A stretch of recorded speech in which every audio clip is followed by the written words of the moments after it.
बिस्मिल्लाहि वस्सलामु अला रसूलिल्लाह। एक सवाल हमारे दारुल इफ्ता में ये आ रहा है कि अगर किसी शख्स की फजर की सुन्नतें क़ज़ा हो जाएं तो उनको अब किस वक्त अदा करे।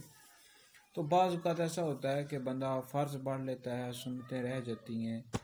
तो अब जो अगर किसी की फजर की सुन्नतें क़ज़ा हो गई, उसने फ़र्ज़ पढ़ लिए, तो अब सुन्नतों की क़ज़ा नहीं है। अलबत्ता इमाम मोहम्मद रहमतुल्लाह अलैह फरमाते हैं कि वो यानी जिसकी सुन्नतें रह गई तो वो सूरज निकलने के बाद पढ़े। तो कुछ लोग होते हैं कि जब फ़र्ज़ पढ़ लेते हैं ना, उसके बाद ही पढ़ना शुरू कर देते हैं। ये जायज़ नहीं है, इस तरह नहीं कर सकते। सूरज जब निकले तो उसके 20 मिनट के बाद आप उन फजर की जो सुन्नतें हैं उनको अदा करें, यानी पढ़ लें ज़वाल के वक्त से पहले पहले। असल जो इसका वक्त होता है वो तो फजर के जो फ़र्ज़ होते हैं उनसे पहले होता है। लेकिन बहरहाल इमाम मोहम्मद रहमतुल्लाह अलैह का ये कौल है कि अगर किसी की रह गई तो वो ज़वाल से पहले पहले फजर की सुन्नतों को पढ़ लें।